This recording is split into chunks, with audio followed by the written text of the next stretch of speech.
gentlemen to see you, Mr. Livingston. And these gentlemen are? I'm so sorry, but You forgot to ask. Never mind, Miss Darcy. Send in the mystery guests. Mr. Livingston will sit down.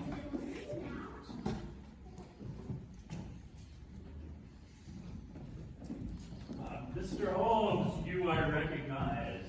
And Mr. Watson, I presume. And you are? Lestrade of Scotland Yard, most known for his professional discretion at remaining unknown.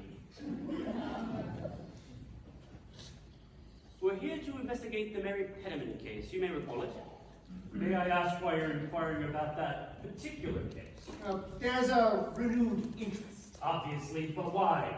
I admit to curiosity. The presence of Mr. Sherlock Holmes indicates a new clue, perhaps. That's exactly what Jamieson said.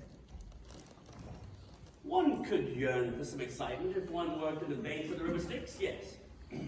But no, we are merely here for information. Was there a viewing? No, although there was no disfigurement, a closed casket was requested. I thought it indiscreet to ask why. I assumed it was the extreme emotional element involved. Oh, how up echelon of you, sir. But to your more common curiosities, there are no new clues, but the old ones are taking on new meaning. You will tell this to the people in your conversation you're about to have. What conversation? To the conversation of the blackmailer you're going to have once we leave your threshold. Whatever they're holding over your head will be less damning than being an associate to murder. Murder? I assure you, my involvement with the late Mrs. Penniman was purely posthumous. No doubt. But there's always two sides to every murder, the commission and the cover-up. This conversation is over. Mr. Lestrade, we will of course cooperate completely with Scotland Yard.